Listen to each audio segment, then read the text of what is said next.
Baik, assalamualaikum warahmatullahi wabarakatuh. Halo rekan-rekan semua, kembali lagi bersama kami. Semoga dalam keadaan sehat-sehat selalu. Baiklah, pada kesempatan kali ini kami akan berbagi informasi yang sangat terbaru tentunya. Bantulah saudaramu, pasti Allah akan mudahkan segala urusanmu.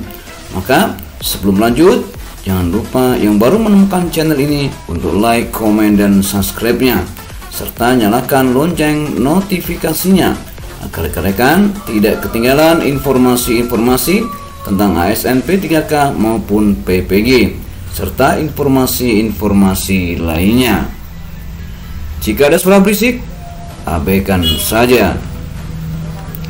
Baik, dilansir dari jpn.com mengabarkan model P3K dibagi dua, honorer makin bingung. Pentolan K2 pertanyakan solusi pemerintah. Kabar ini diterbitkan Kamis 6 Juli 2023 pukul 19:16 waktu Indonesia bagian Barat. Nah, seperti itu ya teman-teman ya. jpn.com Jakarta, pemerintah dan DPR RI sudah sepakat membahas revisi Undang-Undang Aparatur Sipil Negara atau Undang-Undang ASN Nomor 5 Tahun 2014. Revisi ini salah satunya untuk menyelesaikan masalah honorer yang statusnya ditiadakan per 28 November 2023. Sesuai daftar inventarisir masalah DIM RUU ASN, usulan Komisi 2 DPR RI agar seluruh honorer diangkat menjadi PNS secara langsung itu ditolak oleh pemerintah. Nah, seperti itu ya. Ini karena kabar 28 itu per 28 itu untuk honorer ya itu akan dihapus ya, akan tetapi ketika diusulkan ke DPR ya agar seluruh honorer diangkat PNS secara langsung, ternyata ditolak oleh pemerintah. Nah, maka dari itu kita lanjutkan perkembangannya ya, kita simak terus. Lanjut, pemerintah dalam hal ini Kementerian Pendayagunaan Aparatur Negara dan Reformasi Birokrasi atau Kemenpan RB mengusulkan agar honorer diikutkan seleksi P3K paruh waktu. Nah, jika instansi membutuhkan P3K penuh waktu, maka P3K paruh waktu yang diprioritaskan. Model P3K penuh waktu dan paruh waktu ini mendapat sorotan kalangan honorer.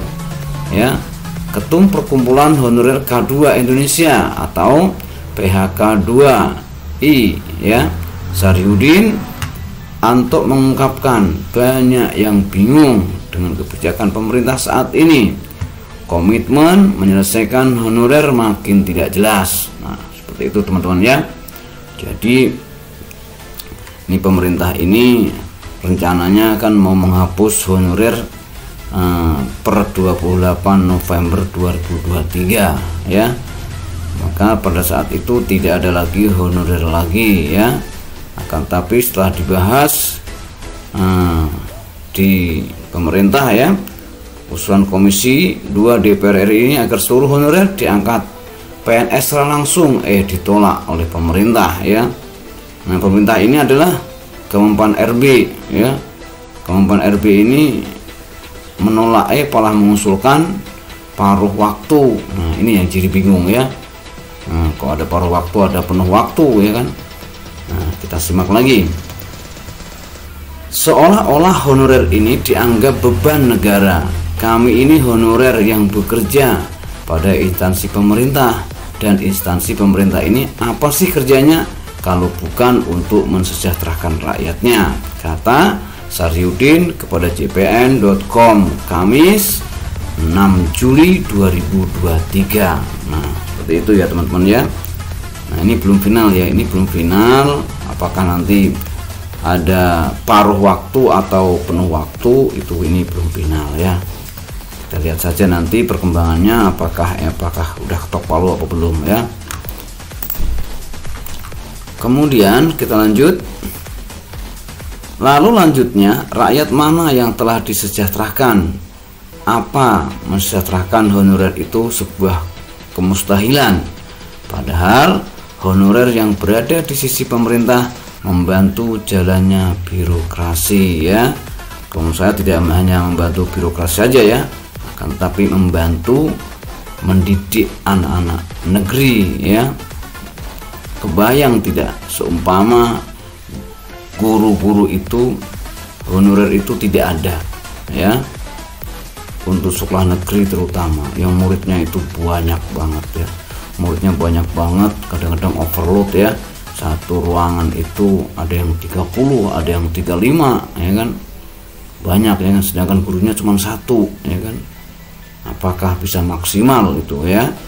Nah, kita kebayang tidak ya kan, ditambah lagi anak-anak yang kelas 1 terutama ya, perpindahan dari kelas TK ke kelas 1 ya, itu luar biasa. Dan ditambah lagi sekolah negeri itu tidak boleh menerima siswa yang berkebutuhan khusus ya. Nah ini dia yang agak sulit ya, nah, butuh perhatian yang lebih daripada siswa-siswi yang lainnya ya kan. Kalau cuma satu gurunya, waduh itu kasihan sekali ya. Maka kita hargai ya. Mudah-mudahan untuk honorer K2 ini ada kejelasan ya, ada kejelasan. Nah, syukur-syukur bisa diangkat ASN P3K tanpa tes ya, seperti itu. Dan tentunya melalui prosedur-prosedur yang telah diatur ya. Seperti itu teman-teman ya. Kita lanjut. Kalau mengangkat derajat honorer saja tidak mampu nih, bagaimana bisa mengurus hampir 300 juta penduduk Indonesia? Sairudin menambahkan, revisi Undang-Undang Nomor 5 Tahun 2014 tentang ASN yang menjadi inisiatif DPR RI saja tidak mendapatkan persetujuan dari pemerintah. Ironinya, dalam RUU ASN pemerintah malah mengusulkan ada P3K penuh waktu dan P3K paruh waktu ya. Sebelum Undang-Undang ASN direvisi sudah sangat jelas mencantumkan PNS maupun P3K setara kedudukannya, akan tapi nyatanya tetap dibedakan sama pemerintah, ujarnya. Sekarang malah dimunculkan lagi P3K model baru yang menurut Sairudin ini tidak jelas jenis kelaminnya ya. Dia menegaskan pemerintah sudah gagal mendefinisikan kesejahteraan rakyat sebab gagal mendefinisikan regulasi yang ada. Nah itu dia ya.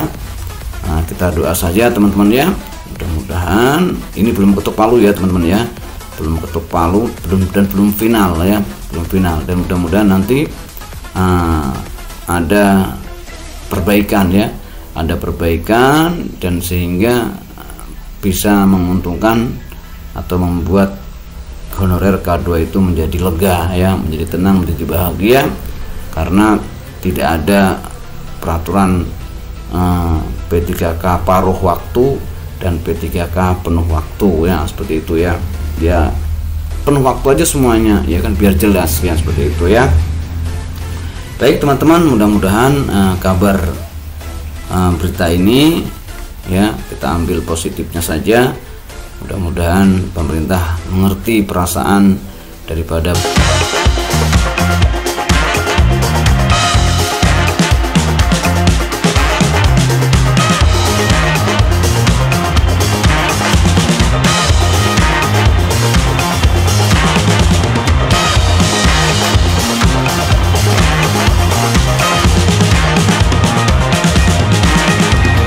Terima kasih, kurang lebihnya mohon maaf. Jangan lupa like, komen, dan subscribe-nya. Assalamualaikum warahmatullahi wabarakatuh.